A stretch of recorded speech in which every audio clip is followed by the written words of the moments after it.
자, 그러면 이어서 기독교 변정학 15번째 강의를 시작하도록 하겠습니다. 하나님의 존재를 위한 실제적인 답변들이 있는가 몇 가지 여러분에게 제시하고자 합니다. 우리 디펜시오 크리스티아누스 5장이 되겠습니다. 5장을 살펴보시면 이 내용을 다루고 있는데 이 부분에 대해서 좀 살펴보도록 하겠습니다.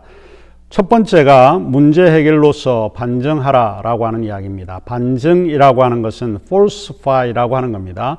보통 이제 과학에서 사용하고 있는 방식이 무엇인가 하면 연역의 체계를 반대하고 귀납적인 체계를 옹호하는 입장이에요. 귀납적 체계라고 하는 것은 경험적인 그런 사례, 경험의 관찰 이런 거를 통해서 보편 운명에 도달하고자 하는 그런 방식입니다. 흔히 이제 과학에서 사용하고 있는 그런 방식을 우리가 이제 귀납이라고 이야기를 하는데 이 귀납의 방식 가운데 우리가 생각을 해볼 수 있는 것은 귀납의 방식은 온전한가? 그렇지 않습니다.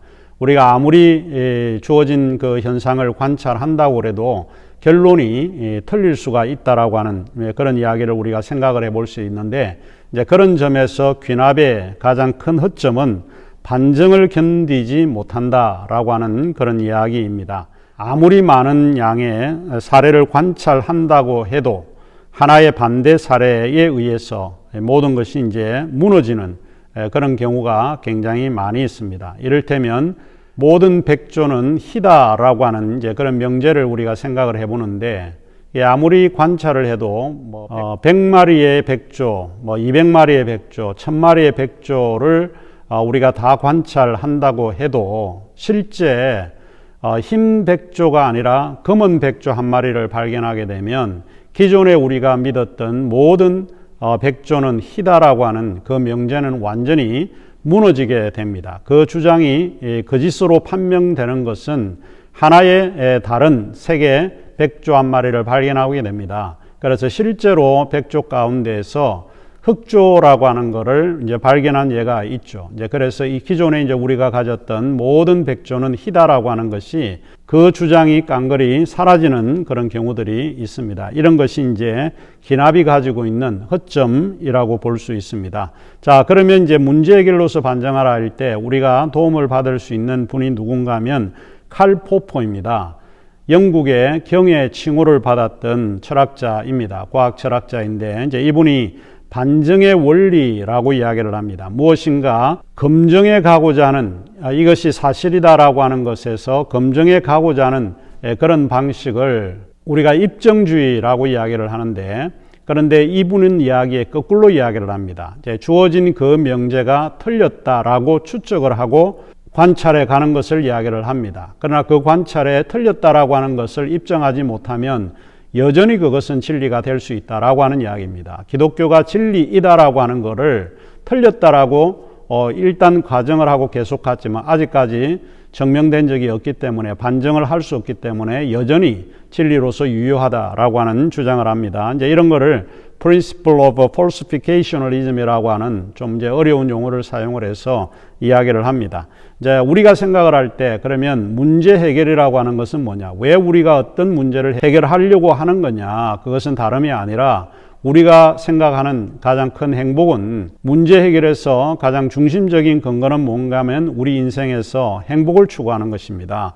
행복이 우리의 문제에 해결이 된다라고 하는 그런 이야기입니다. 그래서 인간의 궁극적인 문제는 행복을 찾는 일이다라고 이제 말씀드릴 수 있는데 여기에서 윌리엄 제임스는 신존재 증명에 있어서도 실용주의적 입장을 가지고 증명을 한 것과 마찬가지로 신을 믿어서 우리가 행복하다면 그것은 진리가 된다라고 하는 그런 이야기를 우리에게 하고 있습니다.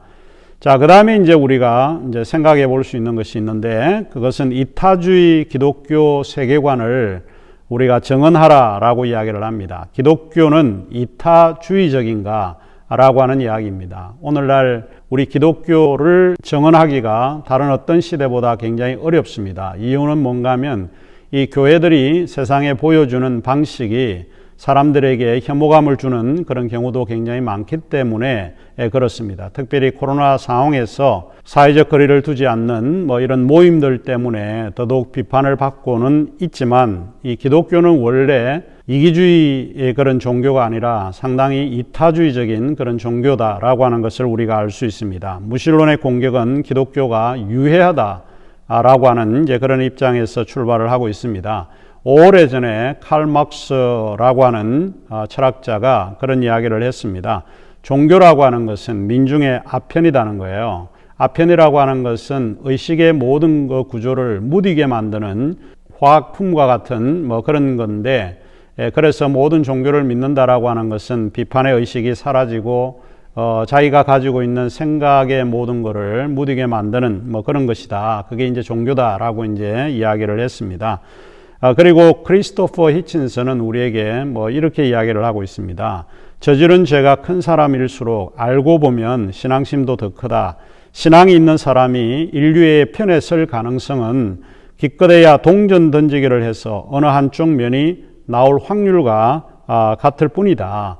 이 사실을 역사에 적용해서 과거로 거슬러 올라가 보면 그 가능성은 점성술의 점괘가 사실로 나타날 확률과 점점 더 비슷해진다. 그렇게 이야기를 하고, 자선사업이라든지 구호사업이 등장하기 이전의 종교는 선한 모범에 의해 널리 퍼진 것이 아니라 성전과 제국주의라는 구식 방법의 부속물로서 전파되었다라고 이제 우리에게 이야기를 하고 있습니다. 그래서 이기주의 유전자는 이 기독교가 이기주의임을 증명한다라고 이제 도킨스가 이야기를 합니다.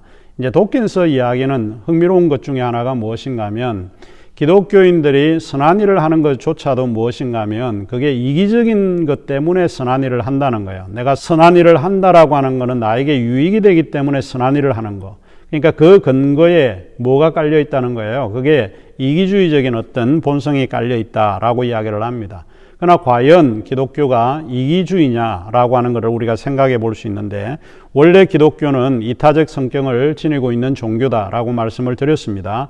이제 이런 거를 우리가 어디서 찾을 수 있을 것이냐? 바로 그것은 성육식 사건만 봐도 우리가 알 수 있습니다. 하나님이 하늘의 모든 영광을 버리고 이 땅에 친히 오셨다라고 하는 것은 인간을 구원하기 위해서 오셨죠. 그 근거에 뭐가 들어가 있습니까? 인류를 구원하기 위한 하나님의 사랑이라고 하는 게 그 근거에 들어가 있기 때문에 그렇습니다. 예수님이 가르친 것들을 우리가 보게 될 때 그 가르침은 결국은 타인을 위해서 섬기는 그런 이야기들을 많이 해 주셨습니다. 자, 이런 거를 볼 때 기독교는 본래 이타적인 그런 성격을 가지고 있다라고 말씀을 드릴 수 있습니다. 이 교회가 부패했다 이런 이야기는 맞을 수도 있습니다. 그러나 기독교가 부패했다라고 하는 말은 아닙니다. 우리가 주님이 우리에게 하신 그 명령에 순종하지 못하고 따르지 못할 뿐이지, 기독교는 원래 바로 이타적인 그런 성격을 가지고 있는 종교다라고 하는 것을 우리가 알 수 있습니다. 그리고 기독교에서 가장 중요하게 여기는 덕목이 무엇입니까? 사랑입니다. 내 이웃을 내 몸과 같이 사랑하라 라고 하는 이야기입니다.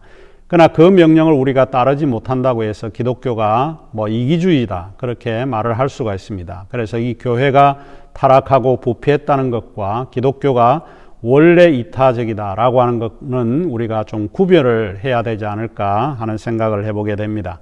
그 다음에 이제 세 번째로 과학적인 이유를 제시해야 합니다. 우주의 규칙성이 의도된 지적 설계라고 하는 것을 증명해 볼 필요가 있습니다. 자연 법칙이라고 하는 거, 우리가 주변을 돌아보게 되면 자연 법칙이 우발적으로 이렇게 만들어지거나 형성되고 진행되어지지 않는다라고 하는 것을 우리가 잘 알고 있는데, 이 자연 법칙의 가장 중요한 부분이 무엇인가 하면 규칙성입니다. regularity라고 하는 이 규칙성에 따라서 움직이고 있고 진행되어 가고 있다라고 하는 것을 전제하고 있습니다. 그래서 이 우주를 우리가 살펴보게 되면 이 우주라고 하는 것은 미세 조정이라고 하는 것, fine tuning이라고 하는 게 우리가 잘 되어 있다라고 하는 것을 알 수 있습니다. 인간이 이 지구에 살 수 있도록 잘 모든 게 잘 갖춰져 있다라고 하는 것을 이야기를 해볼 수 있습니다. 우리 교재 122쪽에 보면 제가 산소의 예를 들었습니다. 산소는 어떻습니까? 인간의 삶에서 없어서는 안 될 가장 중요한 요소를 우리가 생각하면 산소입니다. 이 숨을 우리가 쉬지 못하면 우리가 죽게 되는 것이기 때문에 산소는 인간에게 생명을 위해서 가장 소중한 그런 요소입니다. 전문가들에 따르면 공기 중에 산소의 양이 전체 공기의 양 가운데 21%를 넘어서는 안 된다는 거예요. 만일 이 범위를 넘어서면 대단히 위험해진다라고 말을 하고 있고, 그렇게 되면 자연 발생 화재 위험성이 증가하게 되고, 그리고 인체의 세포들이 해를 입을 수 있는 위험도 크게 증가한다고 볼 수 있습니다. 대기 중 산소의 양인 21%는 인간의 삶과 우주의 질서를 유지하는 가장 최적의 그런 지점이다라고 이야기를 합니다. 이 거대한 우주를 보면 우연에 의해 생성되었다고 가정하기보다는 그래도 매우 적절하게 조정되고 의도되었다라고 볼 수밖에 없다라고 하는 것입니다. 우주 물리학자인 스티브 호킹이 그런 이야기를 하는데, 이제 그가 인정하고 있는 것이 무엇인가 하면 바로 이게 파인 튜닝이라고 하는 미세 조정이라고 하는 것을 인정을 하고 있습니다. 그럼에도 불구하고 그가 신이 없다라고 이야기를 하고 있는데, 우리가 신의 증거가 바로 이런 규칙성 속에서 하나님이 이 세계를 완벽하게 규칙을 가지고 창조하셨다라고 하는 것을 우리가 잘 알 수 있습니다. 실제 우주의 복합성, 우주가 얼마나 복잡합니까? 이런 복잡성에도 불구하고 우주는 질서정연하게 움직여가고 있다라고 하는 이야기입니다. 그래서 과학적인 이유도 우리가 제시해 볼 필요가 있다라고 하는 이야기입니다. 그 다음에 이제 네 번째로 우리가 실제적인 답변으로 제시해 줄 수 있는 것이 무엇인가 하면 우주의 아름다움을 이야기할 필요가 있습니다. 이 우주라고 하는 것은 굉장히 아름다운 그런 공간입니다. 과학이라고 하는 게 세상을 판단하는 절대 기준이 아닙니다. 이제 과학자들, 특별히 무신론 과학자들이 과학이라고 하는 시대 속에서 종교가 필요 없다라고 이야기를 하죠. 종교의 무용성을 주장을 하고 있지만 사실 이 과학 시대에도 우리가 실존적인 그런 어려움을 당하게 되면 과학이 해결해 주지 못하는 이런 실존적인 문제 해결을 주는 종교를 찾을 수밖에 없습니다. 이를테면 우리가 어려운 고난을 당하고 힘든 가운데 있습니다. 이런 트라우마를 당하고 있을 때에 이 과학이 우리에게 해결해 주지는 않습니다. 이제 과학이 우리에게 해결해 주는 것은 아스피린 메달을 가지고 우리가 해결되는 것은 전혀 아니기 때문에 그렇습니다. 이제 이런 실존의 고통이나 어려움과 치유할 수 없는 이런 상황에 있을 때 해결해 줄 수 있는 것이 무엇일까요? 그거는 신앙입니다. 신앙으로 돌아와야 어느 정도 마음의 병을 치유할 수가 있다라고 하는 이야기입니다. 이 과학이 모든 것을 해결해 주는 것은 아닙니다. 세상에는 미적 가치를 굉장히 중요하게 여깁니다. 이제 과학만이 절대적인 진리 기준이 아니다라고 하는 것을 여러분이 기억을 하시고, 세상에는 미적 가치, 이를테면 음악이라든지 미술이라든지 삶의 의미 혹은 그 가치 이런 거를 상당히 중요하게 여긴다라고 하는 것을 기억하시면 좋을 것 같아요.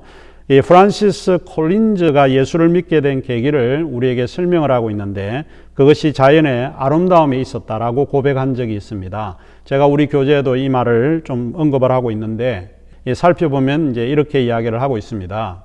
우리 교재를 보면 123쪽 밑에 문단에 있는데, 제가 한번 읽어드리도록 그렇게 하겠습니다. 생명의 암호인 DNA를 평생 연구해 온 유전학자이자 과학자인 프랜시스 콜린즈가 예수를 믿었던 간증을 여러분이 읽은 적이 아마 있을 거라고 생각을 합니다. 신의 언어라고 하는 그의 유명한 책에서 신의 존재를 믿기로 결정한 개인적인 이야기를 우리에게 이야기를 해주고 있습니다. 그는 이렇게 이야기를 하고 있습니다.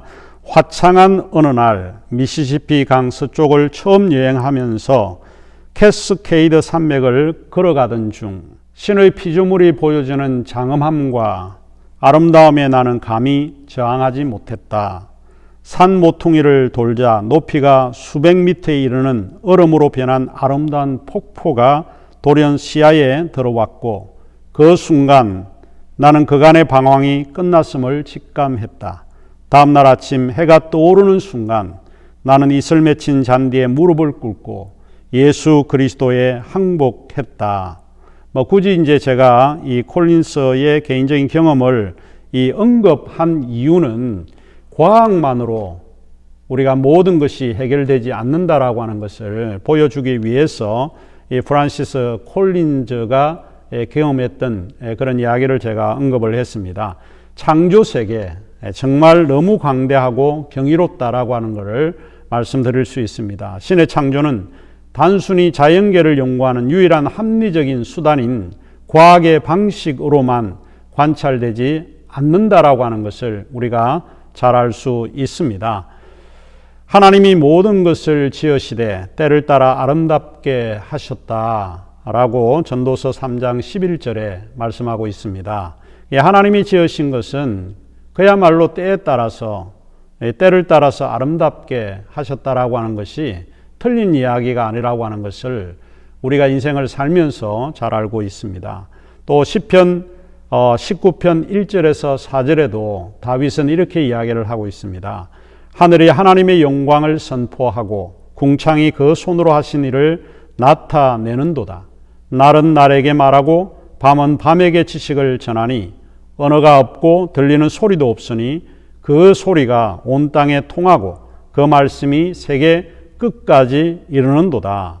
그런 이야기를 전하고 있는데 정말 이제 그런 것 같습니다. 하나님이 만드신 이 자연 세계는 너무 아름답다라고 하는 것이죠. 콜린스가 언급했듯이 장엄하다. 맞는 이야기입니다. 이 우주의 아름다움을 보면 이 우주의 아름다움을 지으신 하나님을 생각하지 않을 수 없다라고 이야기를 해볼 수 있습니다. 그 다음에 제가 조나단 에드워즈의 이야기를 하나 언급을 하고 있는데, 조나단 에드워즈는 예일 대학 출신이고 그가 오랫동안 목회를 한 분입니다. 현재 프린스턴 대학의 총장으로 왔죠. 총장으로 와서 천연두가 당시에 그 전염병이 유행을 했을 때 어느 누구도 주사를 맞으려고 하지 않았습니다. 좀 꺼려하는 그런 입장에서 청교도들은 먼저 모범을 보여야 된다라고 하는 그런 생각에서 자신의 딸하고 같이 그 주사를 맞게 되는데, 딸은 괜찮았는데 주사로 인해서 사망으로 이르는 그런 불운한 일들이 일어나게 됩니다. 이제 그는 청교도의 산실인 뉴잉글랜드에서 그가 목회를 하고 살았던 분인데, 이제 그분이 그런 이야기를 합니다. 하나님의 창조 세계 전체가 설교다. 그만큼 이제 자연 세계를 보면 그것이 설교로 느껴진다라고 하는 이보다 더 명확한 문장은 아마 없지 않을까 생각을 합니다. 그래서 하나님의 창조 세계 전체가 설교가 되고 있다 하는 이야기가 이제 조나단 에드워드가 그렇게 표현을 했습니다. 그 다음에 이제 더 중요한 것이 이제 하나 있는데, 앞에 것은 우리가 중요하게 여겨질 수도 있지만은 그보다 더 중요한 부분이 이제 저는 개인적으로 이 5번째의 대답이 아닌가 생각을 합니다. 변화된 그리스도인의 삶을 보여주라 라고 하는 이야기입니다. 이 스탠리 그랜처가 이제 그의 조직신학이라고 하는 책에서 이제 그런 표현을 했는데, 그것이 무엇인가 하면 그리스도인의 삶에서 하나님의 형상을 보여줘야 한다는 겁니다. 우리의 모든 인간들은, 우리 그리스도인들은 하나님의 형상으로 지음을 받은 존재입니다. 이 하나님의 형상이 우리가 구체적인 살아가는 우리의 실제적인 삶 속에서 하나님의 형상을 보여주어야 한다라고 하는 이야기입니다. 사람들이 우리를 보면 하나님의 형상을 느끼거나 하나님의 형상을 볼 수 있도록 해야 한다는 겁니다. 이 말이 갖는 의미가 무엇인가 하면 변화된 그리스도인이라고 하는 것을 사람들에게 보여주어야 한다라고 하는 이야기입니다. 우리 교재에 들어가면서 한국교회의 부패지수를 제가 언급을 했습니다. 우리 한국교회의 부패지수가, 이 통계는 지금의 통계는 아니고 오래전 몇 해 전의 통계이긴 하지만 그 당시에도 한국교회의 부패지수가 87%를 넘었다고 그렇게 합니다. 요즘 코로나 이런 시국에서 이 교회에 대한 비판은 아마 더 높아지지 않았을까 생각을 합니다. 저는 이제 그런 생각을 해보게 됩니다. 당연한 이야기가 아닐까 그런 생각을 해보게 되지만, 우리 그리스도인들이, 저는 이제 그런 자기 비판과 자기 검열의 자세가 필요하다라고 보는 겁니다. 사람들이 우리에 대해서 비판을 하고 우리에 대해서 욕을 할 경우에는 저는 1차적으로 내가 그런지 내 자신을 들여다보고 반성하는 태도가 저는 우선이라고 생각을 합니다.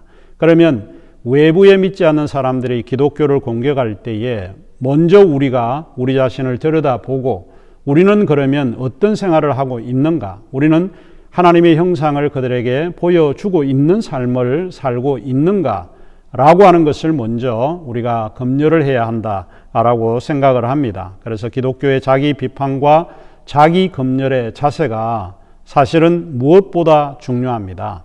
우리를 통해서 이제 하나님이 정언하고 있기 때문에 남들이 우리를 보면 하나님의 존재를 막는 그 길을 선택한다면 굉장히 불운한 그런 삶을 우리가 살고 있다라고 말씀드릴 수 있습니다. 기독교 변증의 최고의 힘은 교회와 그리스도인의 변화된 모습이 아닐까 생각을 합니다. 그래서 우리가 변화된 그 모습을 사람들에게 보여준다라고 하면 그것보다 더한 하나님의 존재를 증명하는 길은 없지 않을까 생각을 합니다. 아주 오래전에는 우리가 그런 간증들을 많이 들었습니다. 저 사람 동네에서 아주 나쁜 놈인데 그러나 예수를 믿고 난 이후에 그 사람이 변했다. 이런 이야기를 우리가 많이 듣고 있죠. 이와 같은 것입니다. 우리가 하나님이라고 하는 그 존재는 보이지 않지만 우리를 통해서 하나님의 존재를 드러낼 수 있습니다.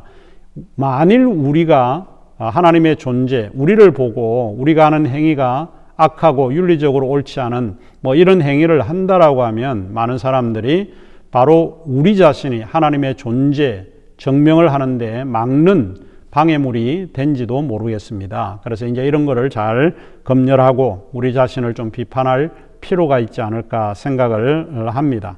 그래서 기독교는 제일 중요한 것이 거룩성을 강조합니다. 왜 우리가 거룩해야 되냐?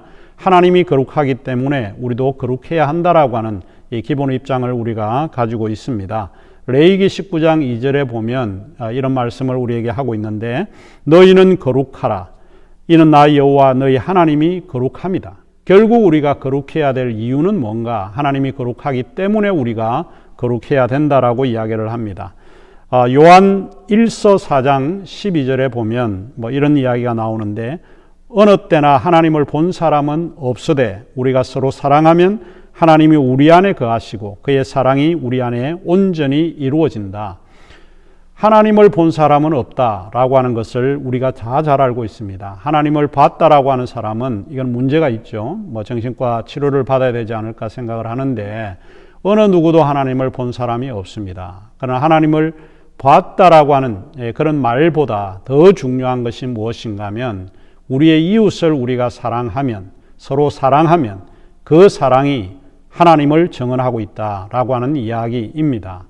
결국은 우리가 산소라고 하는 것은 보이지 않죠. 산소라고 하는 것은 보이지는 않지만 우리가 숨을 쉬고 있고 살아가는 이런 것을 보면 산소가 분명히 존재하고 있다라고 하는 것을 알 수 있듯이 우리가 서로 사랑하게 되면 보이지 않는 하나님이 존재하고 있다라고 하는 것을 증명하는 훌륭한 답변이 되지 않을까 그런 생각을 해보게 됩니다. 6장으로 좀 넘어가서 살펴보도록 하겠습니다. 하나님은 왜 악과 고통을 허용하시는가 하는 문제인데 오늘 간단하게 서론적으로만 다루고 다음 16강에서 더 중점적으로 이 문제를 다루도록 그렇게 하겠습니다. 자, 그러면 일단 악이라고 하는 게 무언가를 우리가 살펴볼 필요가 있습니다. 악에는 이제 두 가지 종류가 있습니다. 하나는 자연적인 악이라고 하는 게 있고 또 하나는 도덕적인 악이 있습니다. 이제 크게 나누어서 이 두 가지 있는데 물론 이제 그 악의 종류 가운데는 정신적인 악도 있고 사회적인 악도 있습니다. 그러나 크게 이제 우리가 나누게 될 때는